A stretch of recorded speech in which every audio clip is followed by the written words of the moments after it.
მოგესალმებით, საღამოშვიდობის. მე გახლავართ თინა გელაშვილი, სამცხე-ჯავახეთის სახელმწიფო უნივერსიტეტიდან, როგორც ფიზიკური პირი, ისე წარმოვადგენ იურიდიული პირის სახელით არ გამოვდივარ დღეს და მადლობა მოწვევისათვის. წავიკითხე, რა თქმა უნდა, კონცეფცია ისევე როგორც თქვენ, ძალიან კარგად წავიკითხე, რამდენჯერმე წავიკითხე სხვათა შორის და ბევრი რაღაცეები მეც აი პირდაპირ პირველ და ბოლოში უკვე პირდაპირ ჩანს, რომ ინფრასტრუქტურით დაინტერესება. პირდაპირ ვიტყვი, ეს იყო პირდაპირი გზავნილი, მაგრამ კომისიის მიერ, ესეც წავიკითხე, პირადად გეუბნებით, კომისიის მიერ ვიღაცამ დადო, რომ რაღაცა შესწავლები ხო უნდა გაკეთდეს, საფუძვლები ხო უნდა გაკეთდეს ამისათვის. ეს საფუძველი იყო ზუსტად, რომ მინიშნება, რომ შემცირდება კონტინგენტი, შემცირდება ფაკულტეტები, შემცირდება რაღაცა, დაგვრჩება შენობები. აი ესეთი მე ეს წავიკითხე. ეხლა რაც შეეხება რეგიონულ უნივერსიტეტს. პირველი, დავიწყოთ კონცენტრაცია, ჭარბი კონცენტრაცია, ასეთი მუხლი იყო, ერთ-ერთი დასკვნა იყო უფრო სწორად, ერთი პუნქტი. ჭარბი კონცენტრაცია რეგიონებს თუ გადავხედათ, მე ვფიქრობ, რომ რეგიონულ უნივერსიტეტების შემცირებით და ეს პროფილურის დატოვები თქვა, მარტო აგრარული მიმართულების და პედაგოგიურის უფრო გაიზრდება დედაქალაქში სტუდენტთა რაოდენობა. ეს არ შეამცირებს, რა თქმა უნდა, ეს არ იქნება დედაქალაქის განტვირთვა და პირიქით, უფლებები, თქვათ, სტუდენტების, აბიტურიენტების უფლებები სად არის, აკადემიურ თავისუფლება სად არის, ინსტიტუციური ავტონომიურობა სად არის, ხო, კითხვები ისმის. ასევე ხარისხთან დაკავშირებით დაბალია ხარისხი. მოდით შევხედოთ ახლა განათლების ეროვნულ ხარისხის განვითარების ეროვნულ ცენტრს.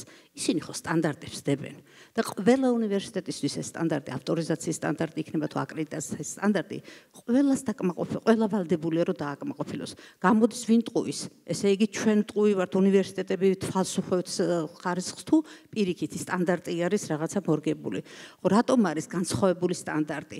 თუ სახელმწიფო სტანდარტი ერთნაირად მუშავდება, ყველა უნივერსიტეტი ერთნაირად ვართ ვალდებული დავიცვათ ეს სტანდარტი და ამას ვაკეთებთ შეძლების დაგვარად.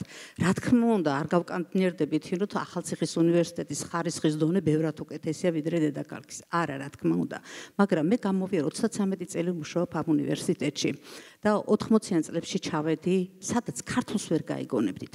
საერთოდ ახალციხე არ გეგონებოდათ, რომ საქართველო იყო და იმ პერიოდიდან მოყოლებული დღემდე იმ ხელად ცვლილებაა, ჩემ თვალწინ შეიცვალა ყველაფერი.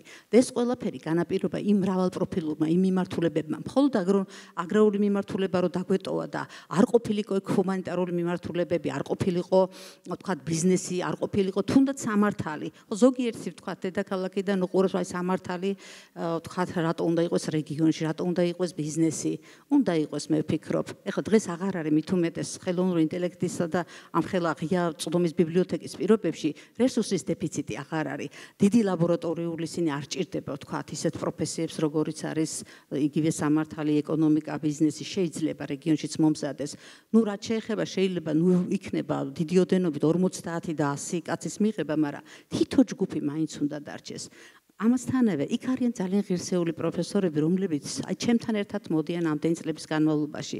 ძალიან, აი რასაც თბილისში თქვათ პროფესორი აკეთებს, მერწმუნეთ რომ ორჯერ და სამჯერ მეტი დატვირთვა აქვს და ჩვენ თითოეულ სტუდენტთან გვიწევს ხოლმე აი ესე პირისპირი კონტაქტი და მართლა დიდი შრომა არის ჩადებული. და დღეს ახლა სანამ აქ წამოვიდოდ, ისედაც მქონდა გასაუბრება. შიშის ქვეშ არიან 30-ზე მეტი პროფესორი თბილისიდან ყოველკვირეულად დაყოს. ეს ცოტას არ ნიშნავს, დიდ ხარჯებთან არის, რა თქმა უნდა, დაკავშირებული. და მე არ მახსენდება დიდი დაფინანსებები სახელმწიფოს მხრიდან. გარდა იმისა, რომ ჩვენ თითოეულ პროგრამაში და დამერწმუნებით თქვენს 10-15% ჩვენი ბიუჯეტის პროგრამებზე და ავტორიზაციაზე მიდის. და ეს არის დამანგრეველი ყველა წელს ვართ აკრედიტაციის და ავტორიზაციის რეჟიმში. არ არის დამთავრებული კიდე ახალი მოდის. აბა კლასტერი, აბა ის, დაიღალა უნივერსიტეტები, დაიღალა პროფესურა, ძალიან დაიღალა ნამდვილად და ეს ადამიანები დღეს რო უთხრათ, რომ მიბრძანდეთ და აღარ გვჭირდებით, არის ძალიან დიდი სირცხვილი. რომ ჩვენ მოვიტანეთ აქამდე სამცხე-ჯავახეთი. ჩვენ ქართველობა მოვიტანეთ იქ და საზღვრისპირა რეგიონია სხვათა შორის და რატომ არ უნდა იყოს საბაჟო, სამი საბაჟო გამშვები პუნქტია რეგიონში. საბაჟო სპეციალობა რატო არ უნდა იყოს? არის დაცული ტერიტორიები ერუშეთის, ჯავახეთის, ბურჯუმ-ხარაგაულის ტყე-პარკები. ეკოლოგები არ გვჭირდება? თურქოლოგები არ გვჭირდება, რომ გამოვზარდოთ არმენოლოგები არ გვჭირდება, გვჭირდება ძალიან ბევრი პროფესიები გვჭირდება.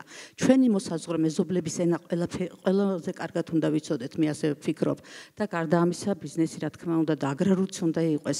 მე მივესალმები რომ ვეტერინარია გვაქვს, აქ ახსენა ბატონო რომ არის ჩვენთან ვეტერინარია, შეიძლება აი ცდილობენ ყველანაირად რომ ეს ლაბორატორიული მოწყობილობები გქონდეს, ძალიან ძლიერია რეგიონში.